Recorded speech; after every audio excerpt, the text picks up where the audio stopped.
Hi everyone and welcome back to the fantasyfootballfix.com YouTube channel with me, Tom Campbell. You can find me on X at UtterlyTC, and welcome back to the second of our Elite Manager reveal videos for this pre-season ahead of the 24-25 season, guys. We've got Andrew Neave back on the channel today. We're going to be looking at budget forwards and getting his thoughts ahead of the season. So without further ado, guys, let's get right into it.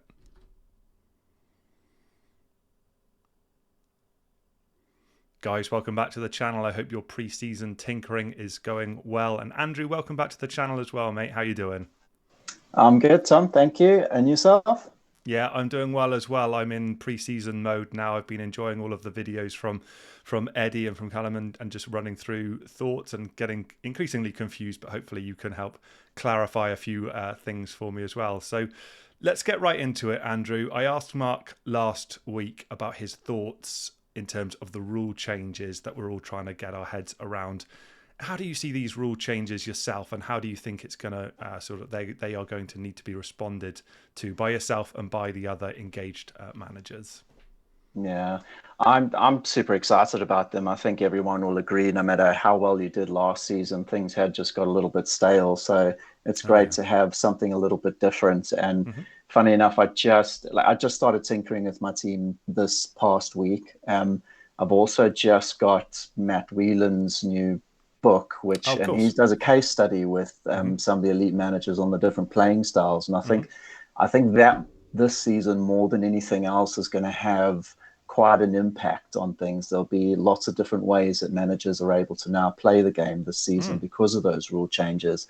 I think for myself, it doesn't necessarily change the way I'm going to approach the season. I think my initial thoughts on having the extra transfers were that it would probably play a bit more of a part as the season goes on, as opposed to, that initial setup of my team.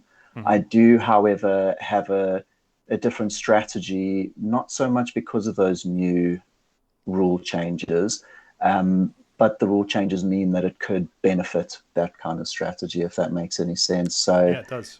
it's going to be super interesting. I'm really excited. Yeah, that makes three of us, right? So Mark was in favour. You've just reiterated that, and definitely it's something that I've been really keen to see how it's going to play out, and agree that there was an element of it becoming a little bit stale. Hard not to when you've played for this game for as long as we all have, I guess. You mentioned strategy as well there, Andrew. Just off camera, you and I were talking, and you said you'd had some thoughts around strategically how you're going to set up for this season that sort of crystallized in your mind at the end of last season. Do you want to give us some information on how that's looking for yourself? Yeah, absolutely. I had, I suppose, a bit of a light bulb moment at the end of last season, and it was because so I'm in Greyheads strikers, keepers, losers, weepers league, and a lot of very good managers in that league. And I was nowhere near the top of that league at the end of last season, unfortunately. But we did do, you get those tools where you can see where your team would have been if you just set it in game week 1 and left it there. Yes, they are brutal. They often remind me that my managerial tinkering is not well executed. I am familiar. Exactly. Hmm. And we did that exercise at the end of the season, and I was, funny enough, at the top of that. And it kind of made me realize that the way I approach the beginning of each season, and I've played for, I think, 12 or 13 seasons now. Hmm. And at the beginning of each season, I'm always looking at those players who I think are going to be best for this season. I'm looking at the teams who I think will improve the most this season, and Hmm. get those teams in with a bit more of a longer term approach to things. And I've always, with the wild card, for example, the plan has always been to hold on to that for as long as possible. I think everyone wants to. They want to have that in the back pocket. And I Hmm. think that's probably one of the things this season that may change managers' thinking, is the rule changes now, and whether hanging on to that wild card is as powerful, because you Hmm. can roll over up to 5 transfers now and take them through that wild card too, and post wild card. So it just made me realize that, well, hold on a second. The team that I set up right at the beginning of the season doesn't need to be the team that I'm sticking with. And No. it seems so obvious when you think about it like that. So Hmm. I gave that a bit of thought and figured, okay, well, maybe what I need to be doing is having a look at when I usually wildcard. And it turns out that's always really early in the season.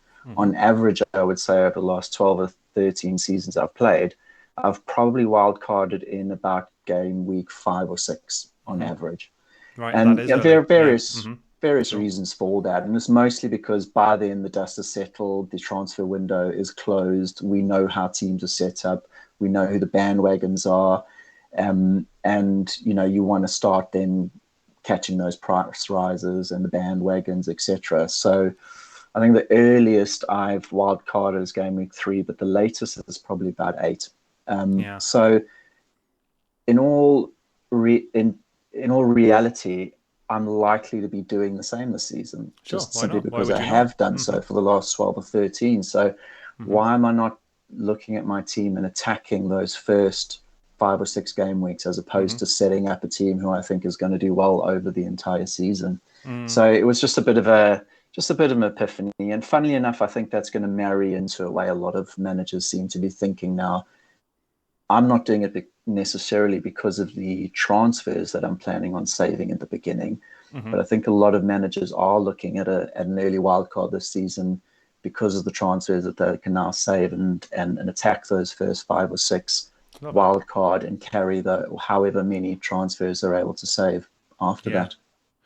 Good insights. And fantasyfootballfix.com has got some great tools in terms of points projections over a set period of game weeks as well. So if you did determine if there's sort of a fixture swing that you're interested in around 5 or 6, then you'd be able to set up a team according to their projections as well. That's really interesting. And we will get into specific players, guys, in the next section of the video as well. I just wonder, Andrew, if you were to do that setup for say 5 or 6 game weeks and choose a group of players who are targeting that period, if it goes perfectly and you don't have to spend one single transfer for 5, that would be nice, wouldn't it? Can't see it happening for any of us, but if that did happen, would the strategy there still be to wildcard at that point and retain those 5, or would you look to use some of those transfers at that period? What would your recommendation be in that scenario? I think managers who do well at FPL are managers who can adapt. So I think there's quite a big groupthink at the moment on social media with regards to that early wildcard strategy and carrying over transfers and like you say, all being well, it'd be fantastic if we can take all of those extra transfers into post wildcard, but it doesn't happen that way. I mean, how many times? I mean, I hate to burst bubbles here, but how many times have we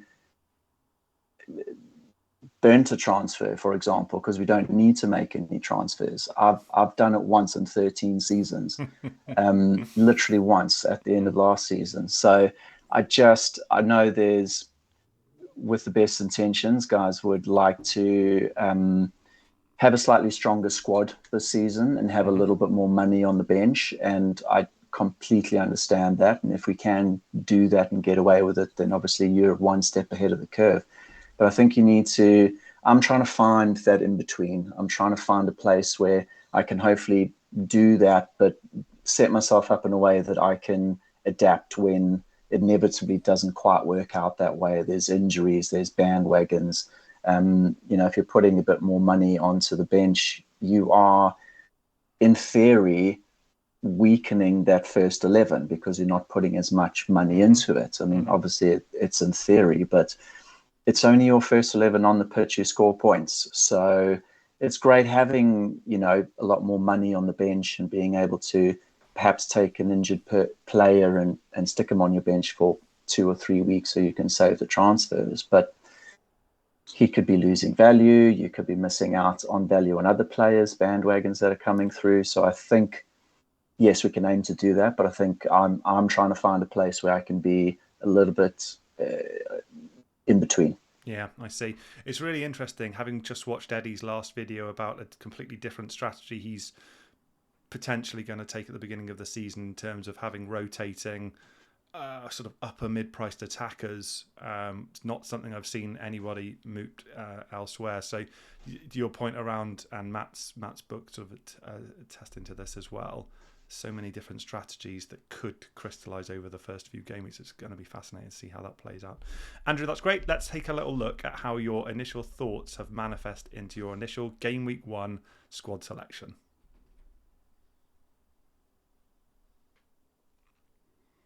Okay, guys, so here we go. This is what Andrew has arrived at, and I'll caveat this straight away by saying this is subject to change. And it's a good point to actually interject and remind you all to head over to fantasyfootballfix.com if you haven't already, and do subscribe there as well, because you can then get the thoughts of all of our elite managers and see how their teams change over the last couple of weeks before the season actually kicks off. I'd encourage you all to do that. But let's go through this, Andrew. We're going to start with the defensive cohort there. So you've got Raya in goal. Seems to be a relatively popular pick, and actually seems to be somewhat of a preferred option to get your way into the Arsenal defensive contingent, which was so impressive last season. Is that broadly what that is? They're sort of comfortable spending around 5.5 million on a defensive asset, and you know what? Looking at the 6 mil and above defenders, Raya just represents the cheapest route.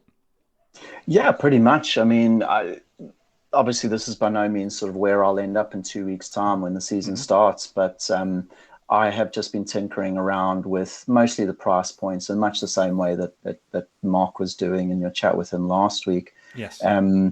And Raya comes in for a couple of reasons. Obviously, the most obvious one is that the Arsenal defence is literally the best defence last season and probably in the world last year. So I'd like to perhaps get into that Arsenal defence at the beginning of the season.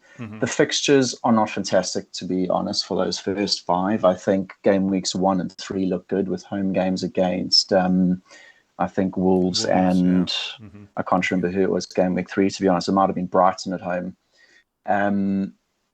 The others, I mean, game weeks 4 and 5 are actually quite difficult for them. So I'm umming and ahhing a little bit about Raya. And what I've also got here, and you can see a lack of, is Liverpool.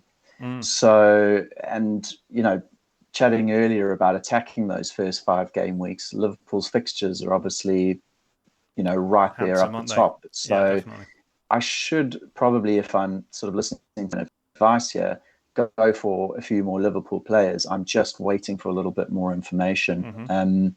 We'll obviously get into the midfield, but I had Salah in there previously. I just tinkering around with the price points and looking at the midfielders would like a little bit more. I want to be adaptable, like I mentioned earlier, and I think having Salah in the team just meant that I would have a lot less flexibility in the midfield, and sort of be packed with a lot of 6.5 to 7.5 options and not have the option of going up.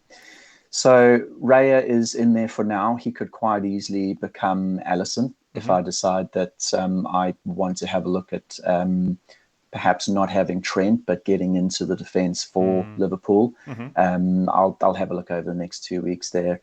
And the rest of them really are just, I've always, every season, gone for as cheap as possible in defence. I think the points, most of your points are obviously coming from your attacking players. The rule changes with the bonus points this season too also just means that unless you're getting those out-and-out attackers, I don't see the appeal of most of those 5 to 6 million priced defenders this season. We'll just have to see how it all pans out. Mark thought the same as well, and that seems to be pretty consistent school of thought going into the season as well in relation to the bonus point allocation changes as well. So those 3 that you've opted for there, Andrew, with the 4.5 million price tag against each of them, are they more placeholders, or are you kind of comfortable with those actual specific players for Burn, Anderson and Konsa respectively?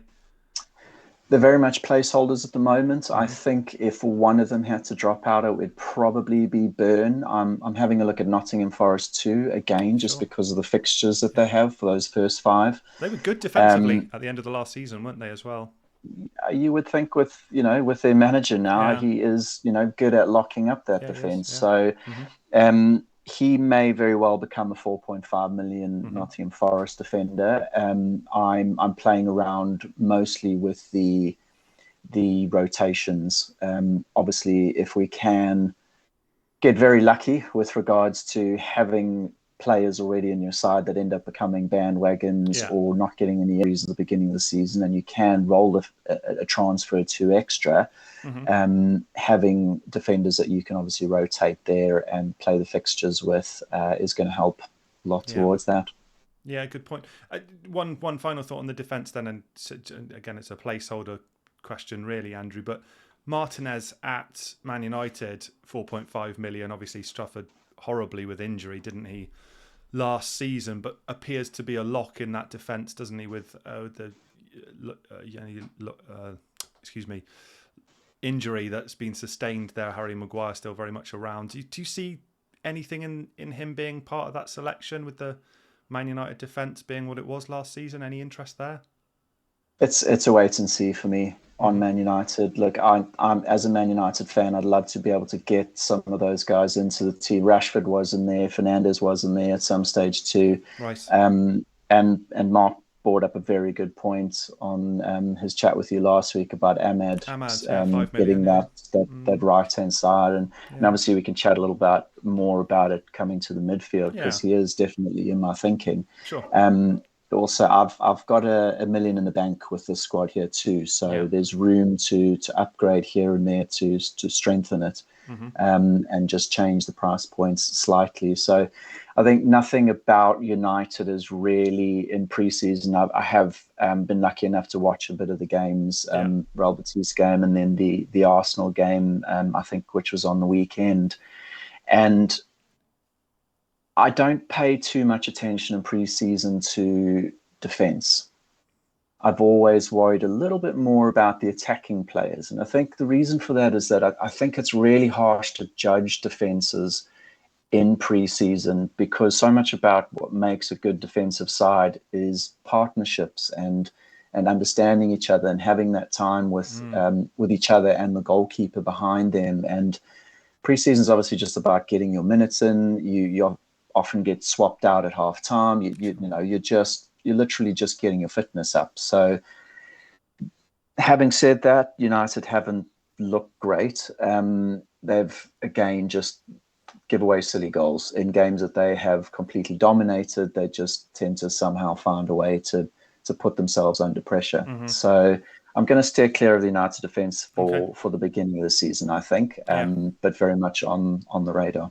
I guess as well, looking at the team here as well, Andrew, you'd have that juxtaposition of potentially Muniz up front playing against a United defender as well, thinking about the Fulham game as well at Old Trafford. Good thoughts, thank you. Let's move on to this midfield then. So it's quite a lot of money being spent is my first observation, and I've not seen Hyung Son name come up in too many discussions until very recently. So why don't we start there? Big investment of money. What do you like about him? Obviously, he's been an FPL darling for a long time, but specifically for this initial run, this 5-game week period you referred to, what are you liking about Son and that big chunk of change that you're looking to spend? Well, I think he's just over 10% owned at the moment. He's, one of, if the not best finisher in the world for the last 5 or 6 seasons statistically. So, I mean, why wouldn't we be considering him? I think a lot aren't going for him just simply because of the way that they're setting up the team. We obviously, a lot of guys would like Salah in the side. Haaland is obviously, very hard to look past. So I think for the most part, a lot of people would like to have him, but it's just super tough to get him in the side. I'm looking, like I said, to get a quick start. I really like that opening fixture against Leicester, even though it's away from home. And they've got Everton at home in the second fixture. It gets tough in sort of 3 and 4 against Newcastle and Arsenal, but that's not to say I can't, switch him over and have a transfer to get Salah in for game week 3 and 4, where Salah plays Man United, Forest and Bournemouth next after that. So that's what I mean about that sort of adaptability. I don't want to lock myself into just having a plan to save those transfers. Yes, I'll do it as much as I can if things go well for me, but I need to still have a plan B and a plan C in the back pocket to move things around and be able to get players in. And it's more about that price point. I think out of Saka, Son, Foden, Palmer and De Bruyne, I'm going to want at least 2 of those players, I think. And we're just completely forgetting about them at the moment too, just simply because their X-Mins are a bit of a doubt for game week 1. But I want to be able to react to perhaps a De Bruyne or a Foden doing really well in game week 1 and then having a home game against Ipswich the following week. So I want to be able to jump on them if I feel that's a good way to go. Love it. Love the price point discussion there and the ease which it will allow you to be flexible and respond to game week 1's doubtless carnage. Let's move on. So we've got a £7.5 million player next to him in Anthony Gordon there. Had a great season, didn't he? And what looks like a nice fixture for Newcastle in game week 1 as well. Is that another price point one, or are you thinking that actually he's the standout there of the of the 7.5 million options with that fixtures? He's in my team, and I'm sure you don't need to search too hard to make a case for him. Yeah, absolutely. I think Gordon he's a little bit more in there because of the price point. Okay.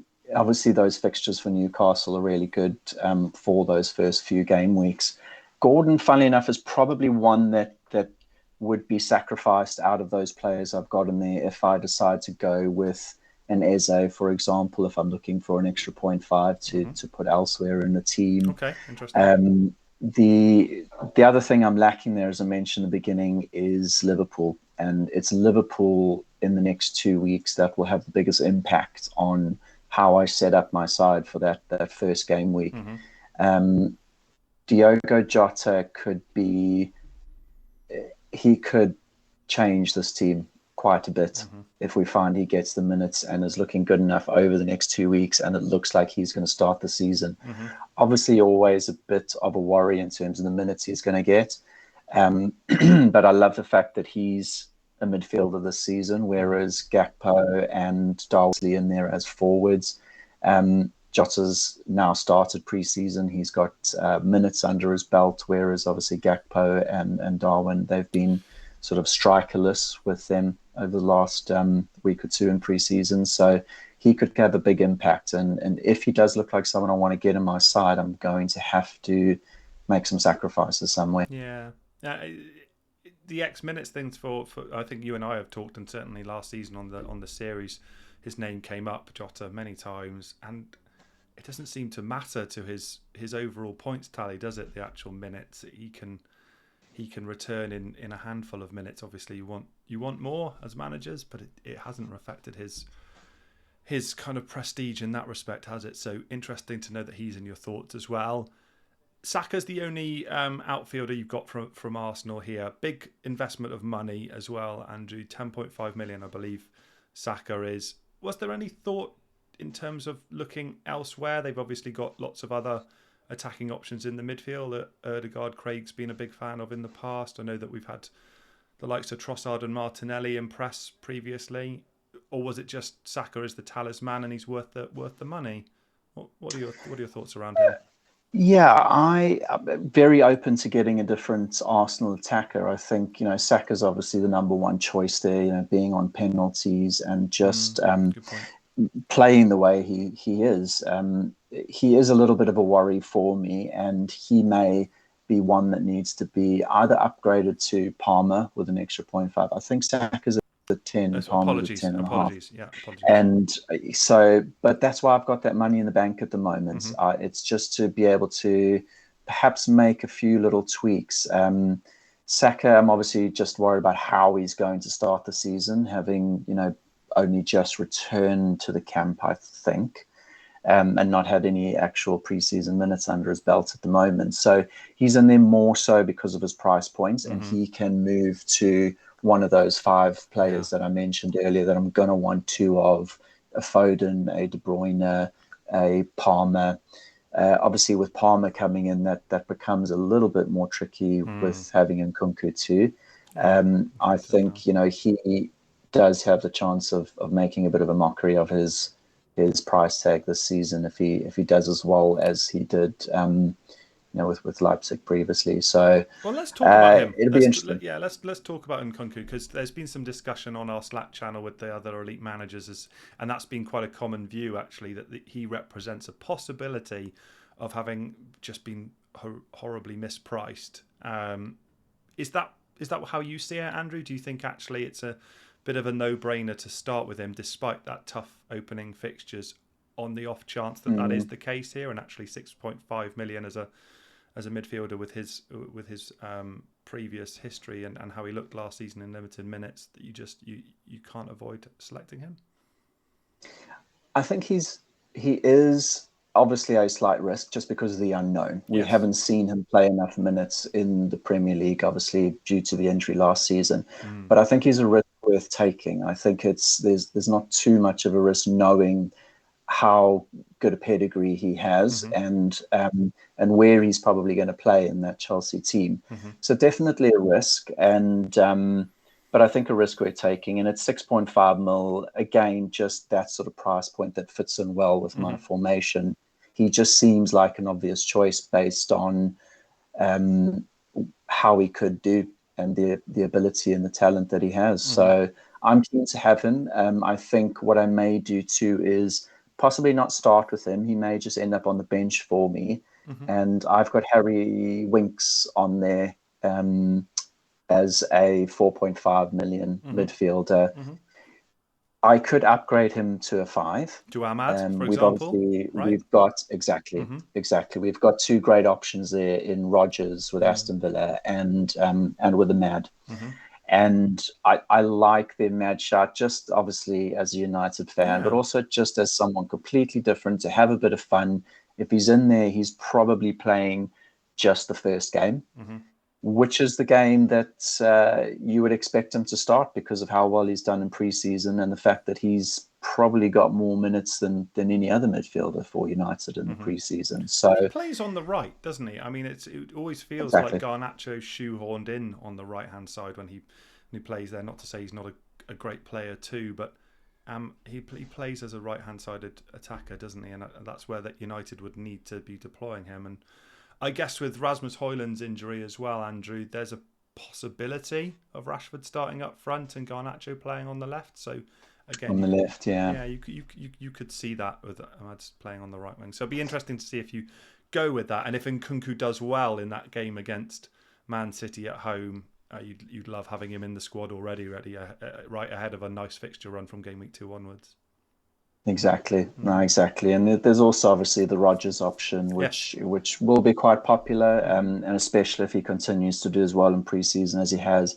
Again, he's got the minutes under his belt at the moment. I've chatted to a few Aston Villa fans over the last few days, sort of family members and that are massive fans, and they seem to be quite bullish on him starting. And it looks as if it'd probably be they reckon he'll be in that sort of number 10 position behind Watkins. The only problem with him is that, yes, probably likely to start the season, but very quickly he will become a rotation risk just simply because of the amount of players that can play in that same position and who he's competing against. You've obviously got Ramsey, you've got Tillemans. If he does play in that, Buendia's back now too. He's got some preseason minutes under his belt now. Last week, I think it was. So even if he does start, he's likely to get hooked early. And it also just depends on where he starts. I think it makes the most sense to have Ramsey on the left and then and him playing in that number 10 position. But I think Unai's got some big decisions to make, and if you can stretch the budget a little bit more, and you really like that Aston Villa attacking unit for the first few game weeks, I think Bailey is a really good option, and he was actually in my initial draft that I made as my 6.5 option. I think it might have been Nkunku or whoever it was that possibly wasn't in there before. I'd really like a way to get Bailey in. He did me well last season. He did, I remember. He's got that right-hand spot locked down, and Aston Villa obviously on the left-hand side, they just sort of push the midfield up a little bit, whereas on the right, they play with that out-and-out strike winger. And with Diaby moving on, he's obviously got that position locked in. Interesting. Yeah, interesting thoughts. Let's move on to the forwards, Andrew. And next slide, we'll present some budget forward analysis. So we won't belabor the point on Muniz too much, but let's talk around Haaland and Isak. I think I've seen Isak in every single draft I've looked at. Completely understandable with how he ended the season, his price point, that fixture, etc. You've gone for Erling Haaland as well. Was there ever a time where you tinkered and looked at it rocking into the season without him? I can't say there has been. No. So, my first draft included Haaland and Salah. And, the reason Salah kind of went out was a little bit more because those price points I chatted about and then not having the opportunity to be able to go with two of those five players that I mentioned. Haaland's always been in there, and I think he is likely to always be in there. I've obviously had a look at what we can do with the side without him in there. But it's just too big a risk for me to go without. And obviously starting with him, it's super easy to move things around. Sure. Having him in your side means that any other player you want is literally 2 moves away. Yeah, so it's just that safety net that we have with Haaland. And I'd just be too scared not to have him in that second game week. Okay, cool. And just quickly before we move on to the analysis of budget forwards, you've opted for Muniz, who has this game against Man United in the opening game week 1 fixture. Andrew, did you play around with the other options, or was he the standout to you early on? Yeah, it's quite interesting, and it's why I've sort of mentioned the 3 strikers that we will have a look at, is because I've tinkered quite a bit with that third spot. When I had a little less money in the middle, I started my first draft with Havertz in there because I didn't have Saka and was keen to have some sort of Arsenal attack in my side for those first couple of game weeks. Sure. Havertz, I do think he'll start in that number 9 position, but I'm not completely comfortable he'll stay there. I think their last preseason game, last night or the night before, I can't remember when it was, he actually started in the midfield as far as I could. I haven't actually watched the game, to be honest, literally just from what I've seen online. It looked as if Jesus was actually up front for them. And there's just always that danger of Havertz perhaps not playing the position you want him to play in, and if he ends up on the team sheet in a position you don't want to see him in, then you've got decisions to make. So it's ultimately why I decided, look, I'm going to downgrade, because there are some fantastic options between that 5.5, 6.5 million mark, and pump a bit more money into the rest of the squad. Makes good sense, and that's a lovely segue. So let's move on and take a little look at how those budget forward options and their stats and projected points look ahead of game week 1.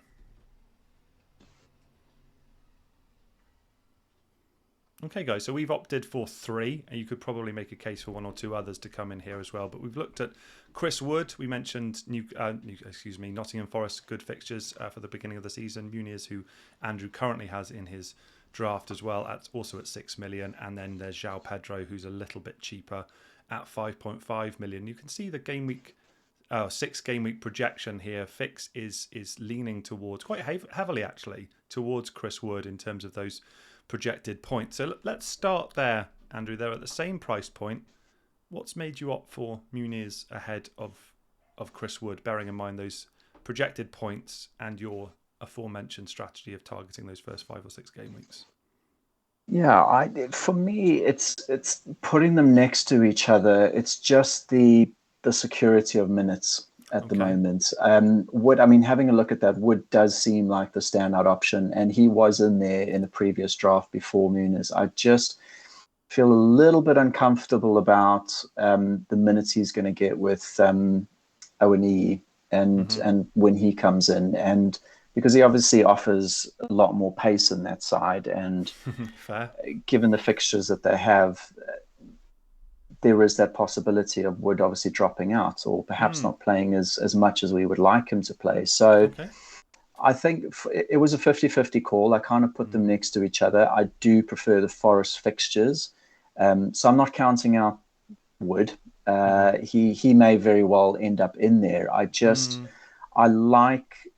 also like the Fulham fixtures, to be honest. I think Man United away is obviously not that difficult. And after that, Leicester at home, Ipswich away, and West Ham at home, I think there's goals in that for Fulham. And Yeah, there are he definitely. is a bit more of that talisman for that team too. I think Fulham also just signed. I don't know how well he's going to fit in right at the beginning, but having Smith Rowe in there too, it could be Yeah. quite exciting for them. They will obviously miss Willian's width and pace, so that will have effect on Muniz. But it's that safety of minutes that's made High me ceiling lean as well, towards Andrew, right? him. Yeah, no, exactly. Muniz. And obviously a Yeah. fantastic player. I mean, look how well he did it at the back end of last hmm season. Um, so I'm quite comfortable having him there, to be honest. Yeah. No, I like it. I just wondered in terms of that game week 1 fixture. I agree. Man United away is not necessarily a fixture to be terrified of, particularly bearing in mind the centre back pairing, unless there's a signing, which is eminently possible, of course, ahead of that he'd be up against. But Bournemouth home does feel like an opportunity to me. So I do wonder whether or not we'll end up seeing him come back into your thoughts. João Mm. Pedro, though, a little bit cheaper, 5.5 million as well. Brighton obviously played some great football again last season, albeit had their own difficulties as well. If you had any interest in downgrading him and actually altering that price point and saving yourself 0.5, or is it not a need for that and happy with spending the extra 0.5? I think at the moment I'm happy with that, spending that extra 0.5. João Pedro was obviously the first person that came to mind when looking at that particular formation and wanting a cheaper forward Yeah. in there next to Isak and Haaland. And I think all FPL managers thought of Pedro first when thinking about that cheap option when they saw his price come out. I think it was maybe a little bit of a surprise coming at Yeah. 5.5, and he could have come in. So definitely offers really good value. I think it's just the opening fixtures that They're don't nasty, aren't they? Yeah, I don't like them. scream goals to me for No. Brighton. He obviously didn't join them on their preseason with a little bit of a niggle. So does he need to build up his fitness getting back? Definitely someone that, I'll just be keeping an eye on. And if it looks as if he is and their fitness looks okay, he can certainly come in and, create that extra 0.5 for me. But I think just because of that safety of minutes, wanting to at least have the option of saving transfers if I would like to, if I don't need to sort out any injuries or jump on any bandwagons. Pedro just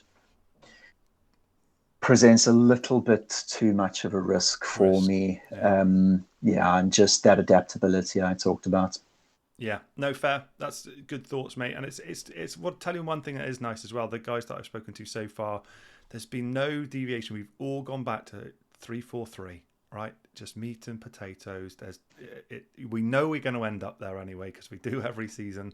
So actually, it's been nice just to say people recognizing I've toyed with the 3-5-2. I've made a few drafts in there just simply okay because of how many good options we've got in in the midfield. midfield. Well, this is how we started the conversation last season. That was the meta at the beginning of last season. So Yeah, interesting, but so far I've not seen anyone brave enough to deviate from 3-4-3. Jota could change that for me. Yeah, he's a name that's come up in the conversation today a few times. Then, and I guess your point on Havertz is kind of the inverse, right? So he's classified as a midfielder this season, and FPL don't seem to be able to make up their mind as to where he should reside. But midfielder this season, and yeah, that Ipswich game does look pretty compelling, doesn't it? Yeah, I just think I don't have any Liverpool attack at the moment, and if Jota does look like he's going to get decent minutes for those first few games, then I may need to possibly consider bringing Muniz down to a bench fodder 4.5 and upgrading Winks currently to Jota. The only reason I haven't gone with the 3.5, and again, this is probably that new rule change that's playing in the back of the mind subconsciously in having a decent enough squad to move things around and hopefully not make too many transfers in those first few game weeks, is if you are going with the 3-5-2, your third striker, your eighth attacker, obviously needs to be as cheap as you can get away with. And Pedro, I think if I remember correctly, is the cheapest of the starters essentially in that bracket. I I would don't think, think, yeah. I'm not sure if there are any starting 4.5. There certainly aren't any starting 4.5. I'm not sure if there are any starting 5 mil strikers. And even if they are, you know, you might as well be sticking a 4.5 in there. So the reason I haven't gone for a 3-5-2 at the moment is just because I would like to build a squad of starters, even if they aren't, the most fantastic. At least if you are relying on them on an injury for one particular week, or a starter that in your team that perhaps doesn't come in, you at least just want a semi-decent option to come in and grab those 2 or 3 points for you. So it's the only reason at the moment that I've leaned towards going for the 3-4-3. It just means that I can have 8 starting attackers. Yeah, no, I like it. I think it could prove important. We think we know the starting lineups, don't we, ahead of Game Week 1, but there are always 1 or 2 surprises, aren't there, and not always favourable ones. Andrew, look, it's been a pleasure to catch up, mate. 40 minutes has absolutely flown by as ever, and I wish you the best of luck for the season, and we'll catch up many times throughout the upcoming campaign. Is there anything else you wanted to get off your chest before we wrap things up? No, I don't think so. I think just for me personally, it's just about trying to aim to go the same way a lot of managers will in saving as many transfers as we can. But I think realistically, how often does that really happen? So I think just have a backup plan. Yeah, I'm getting the words flexibility, backup, and Jota coming out of this, the word cloud from this video. So, and on that note, we will wrap it up. Thank you so much, Andrew. Guys, do please smash a like on the video and leave a comment down below if you've got any questions for Andrew. I'm sure he can get back to you in the course of the next week or two ahead of the upcoming season. And another reminder, guys, to please head over to fantasyfootballfix.com if you haven't already done so, and do subscribe as well, because you can follow the thoughts of Andrew and all of the other elite managers who I'll be interviewing throughout the course of the rest of the season. Guys, happy tinkering. Do please follow the other videos on our channel as we prepare our upcoming pre-season content ahead of Game Week 1, and I'll talk to you all next week. Take care. Bye-bye.